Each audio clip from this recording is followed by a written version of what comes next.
Hey, what's up guys, and welcome to Anime King 2. And today I'm going to be giving you part 18 of Uchiha Naruto, The Sage.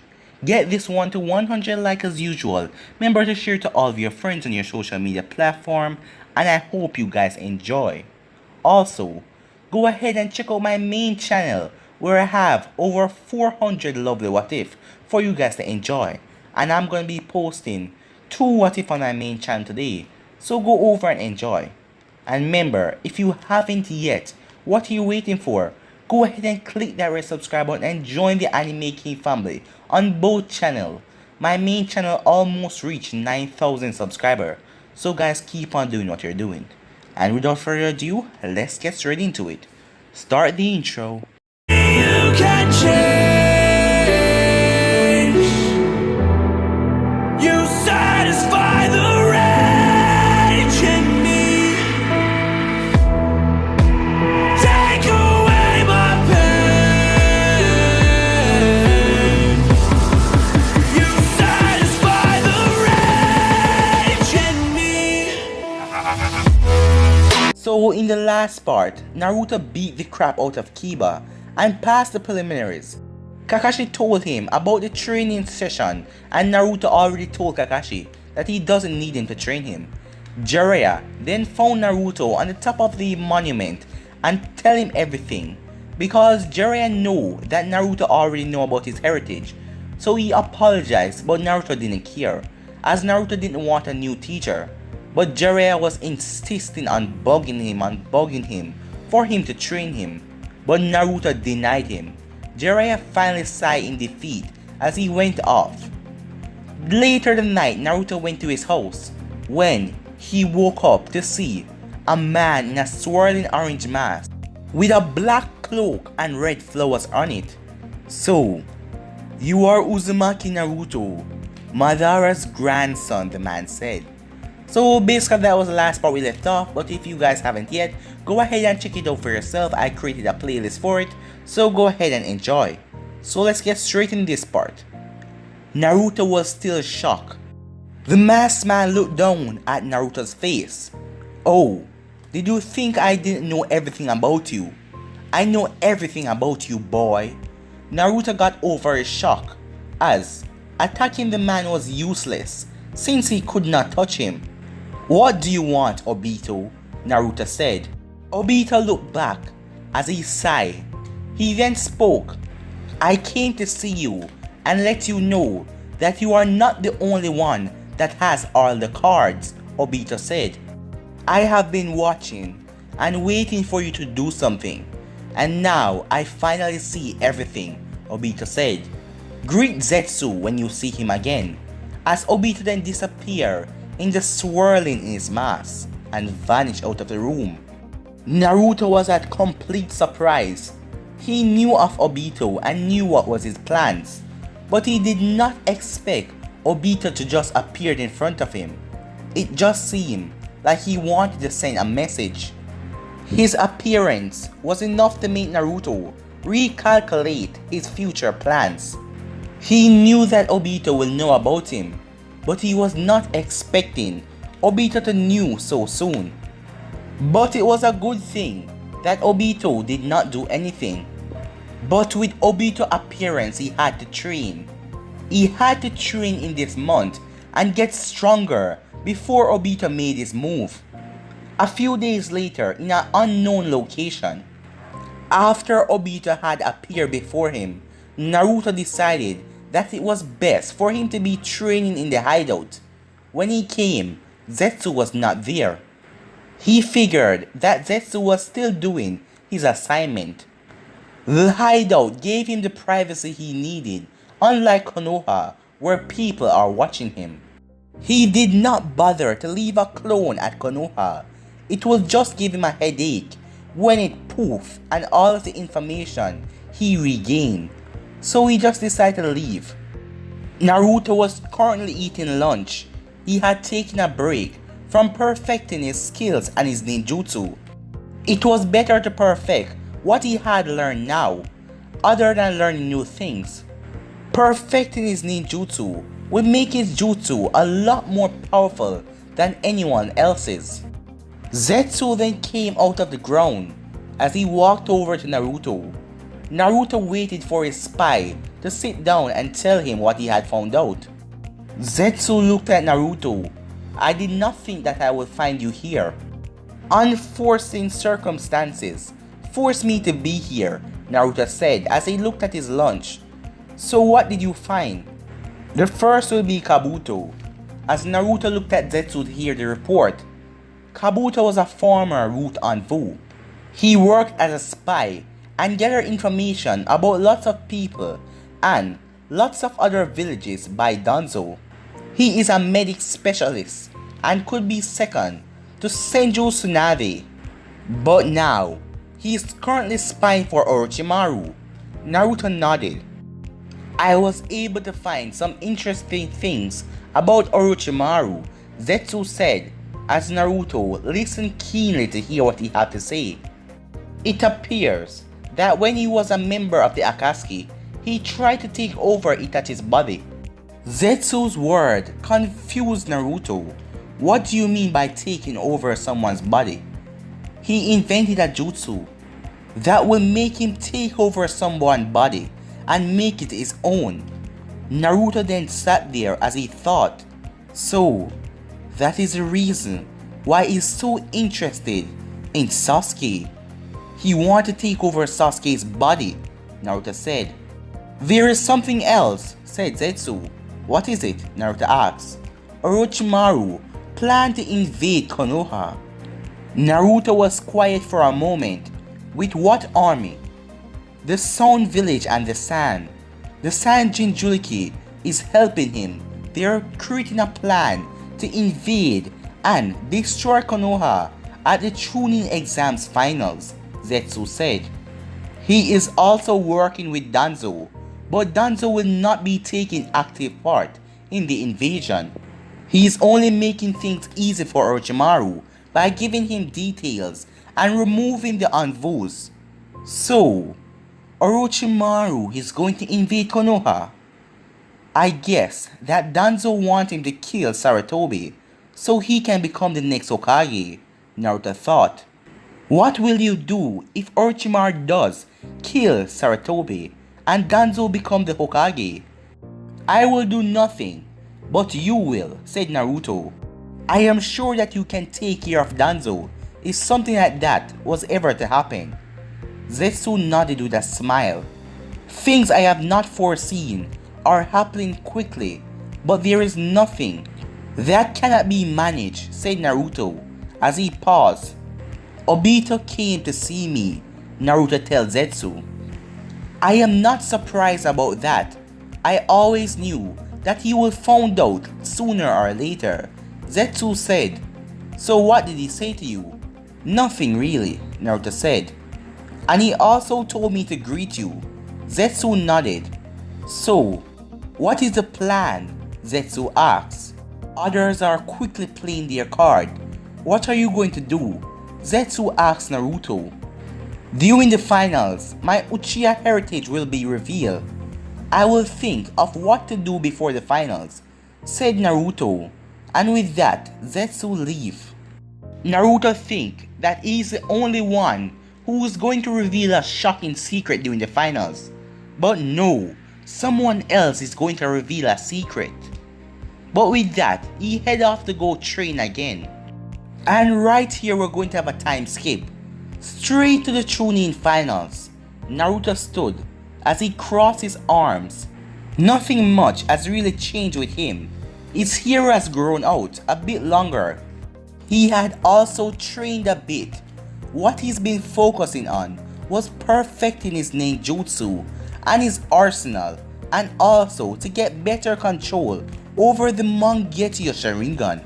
Sarutobi was looking at Naruto as Naruto has disappeared from the village for 3 weeks after turning down Jiraiya.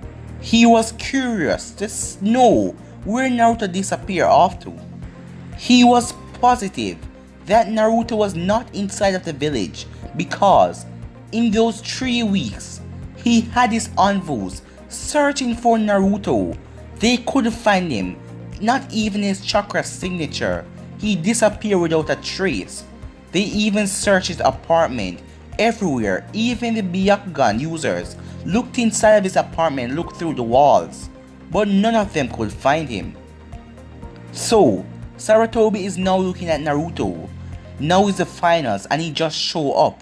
Where have he been for so long? Jiraiya then appeared behind Sarutobi with a grin planted on his face. He was Sarutobi's bodyguard. I told you that he would return, Jiraiya said to Sarutobi as he looked at Naruto. As Sarutobi turned around to see the Kazekage sitting in his seat right next to him.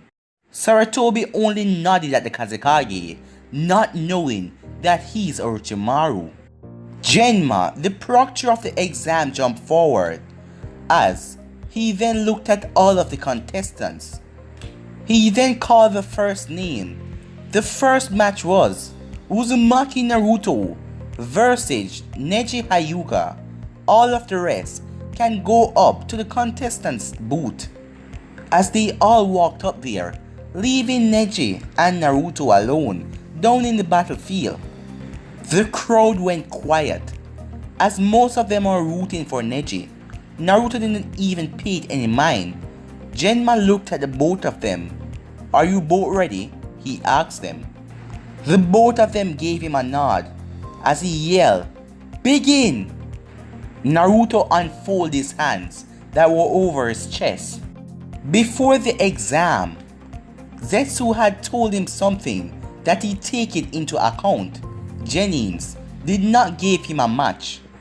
Only a select few could really land a hit on him. And he always get bored and knock them out or kill them. So if he doesn't want to get bored, at least play with your opponent, Zetsu told him. Zetsu was basically telling him to give his opponents false hope and then crush them. The crowd then began to mutter, Neji is a prodigy of the Hyuga. There is no way that brat can win. The people in the crowd start to mutter. Neji stared at Naruto blankly.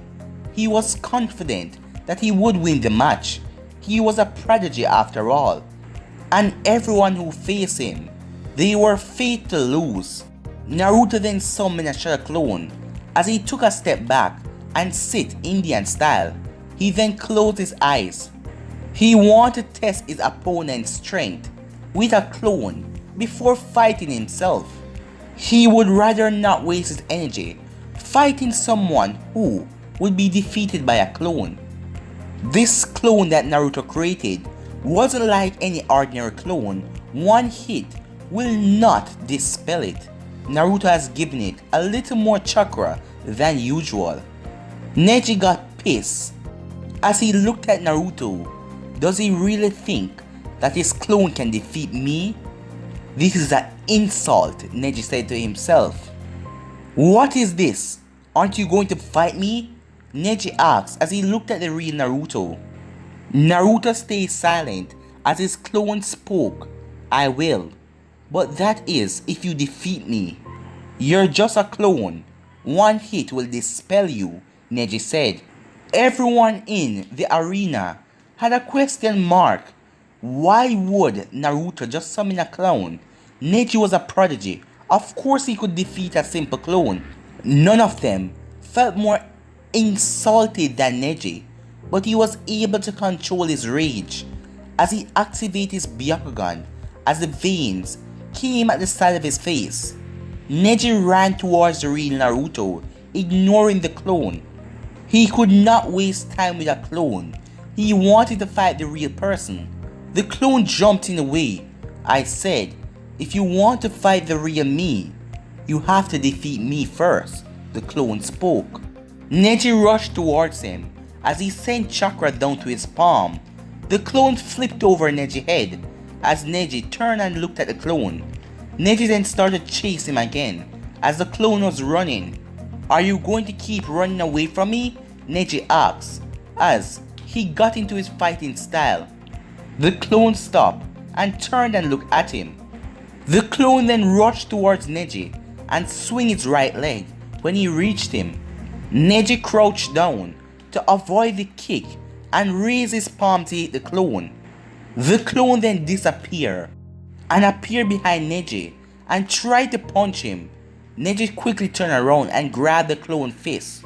This Byakugan give me a clear view of the battlefield. I can see your attacks, Neji stated, still holding on to the clone's fist. The clone then flipped back as he landed on his feet. He turned and looked to the real Naruto. Naruto opened his eyes as the clone stood still as Neji ran up to it and slammed his palm into the clone's chest, making the clone dispel. Naruto then got off the ground without saying a word. Neji then got back into his taijutsu stance. Fate has deemed that you will lose against me, said Neji. You were once considered a dead last at the academy, but now you're not. I do not believe that you're the dead last anymore, but there is still no way that you can defeat me. Naruto responded by holding a single hand sign. Fire release. Great fireball jutsu, Naruto said as he sent a large fire towards Neji. The fire was twice as big as Sasuke's. Neji managed to jump out of the way quickly without getting hurt. Sasuke had wide eyes on seeing Naruto doing his favorite jutsu with only one hand. How was Naruto able to do that? It bothered him greatly that Naruto could do that jutsu better than him with only one hand. He had never seen Naruto do that jutsu. But to think of it, Naruto had never shown any skills to use ninjutsu before, but performing the fire style with only one hand. That is quite good, said Sasuke as he gave Naruto props. But it infuriated him at the same time. He was a Uchiha after all. He should be learning how to master the fire style jutsu and able to use it with one hand too.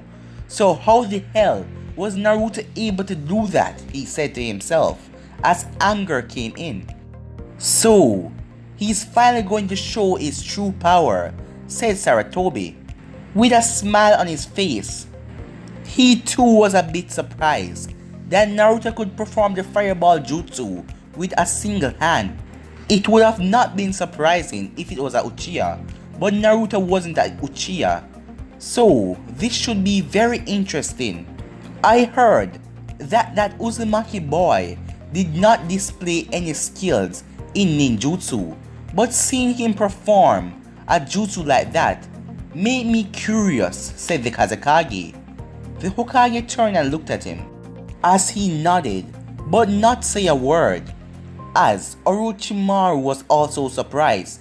Why did Naruto not use any ninjutsu in their battle in the Forest of Death? Back to the fight. After Neji managed to dodge the great fireball that was coming towards him, Neji was prepared to go take off and fight Naruto. Naruto was about 20 feet away from him in the arena. Neji was shocked as Naruto suddenly appeared in front of him. He was like caught off guard. He couldn't do anything. How was he able to move so fast? Neji thought. You are really annoying when you start to talk, Naruto stated as he stared right into Neji's eyes. Neji had been expecting Naruto to attack him, given that he had caught him off guard. But he didn't. If Naruto had attacked him when he had appeared, he would have hit him and he couldn't do anything to defend himself. Neji glared at Naruto for saying he's annoying. He then smirked. You had an opportunity to land a hit on me, but you did not use it. Such an opportunity will never come again, and I will make you regret it, said Neji. He pushed his palm towards Naruto's left shoulder. Naruto shifted his shoulder and went for a kick that Neji dodged. Naruto then jumped back, making some distance between the two. Neji ran to Naruto with an even faster speed as his hand was glowing with blue chakra. To his surprise, Naruto's hands was also glowing with chakra. One had to be able to have good chakra control to do what Naruto have done. This made Neji very surprised. Naruto blocked Neji attempts to hit him in his chest with his hand. As Naruto smirked, Neji then blinked. As Naruto vanished, "Are you looking for me?" he heard a voice behind him. As he felt something grab onto the back of his shirt and swing him around, as Naruto threw him towards the wall. Neji managed to land on the wall with his 2 feet, as he activated the chakra on his feet to stand up. Naruto then appeared behind Neji again, as he gripped onto Neji's right hand, as he held it tightly, making Neji wince in pain. Naruto then spun Neji around as he lifted him off the wall and slammed him down into the ground, as the crowd were all surprised. How was that kid able to do Neji like that? Naruto then turned his back. As Neji quickly got up, he rushed towards Naruto. He jammed Naruto in his right hand. "Your right hand is immobile now. Now there is no way you can beat me." In the crowd, Sakura looked down at the stadium. She was beside Kiba, Shino, Hinata, Ino, Tenten, and the Jonins, Kakashi, Kunai, and Asuma, and Guy. All of the Jonins watched Naruto, as they all knew that he was holding back. But what was he holding back? His true power? Why was he playing with Neji then, if he could end this fight? It was just seen as Kakashi looked at him closely, knowing that Naruto is still holding back a lot. "Why are you holding back?" said Kakashi. "What are you talking about, Kakashi-sensei? Can't you see that Neji has Naruto on the defensive?" said Kiba. Guy then shook his head. Naruto seemed to be holding back for some reason, as he looked down at the arena. As Kiba then looked closely, "What are you guys talking about? Neji is going to win this match." Naruto sighed as he looked down at his hand. He then forced chakra down to it to open up the blocked chakra pathway. He was better than controlling his chakra because of his Senju DNA. Naruto then disappeared and appeared in front of Neji. He did not attack like the last time. 8 trigrams, 64 palm, Neji said, as he started to stab Naruto. 2 palms, 4 palms, as he went on till he reached 64. He then struck Naruto with a kick, sending him flying away. Naruto has taken each strike without even trying to block. As Naruto was flying through the air, Neji spoke. "Give up. You have no power to defeat me. You are weak while I am strong." "I am weak." "I'm tired of this," said Naruto, as he got off the ground, making everyone gasp. It seemed like Naruto didn't even react to those 64 palms. Let's end this, shall we? But guys, I'm going to be ending this episode right here. If you want to see the next part of this, you already know what to do. Like, subscribe, comment down below, and turn on that bell notification so they post it. Remember to share to all of your friends on your social media platform. But I'm off now, guys. Peace.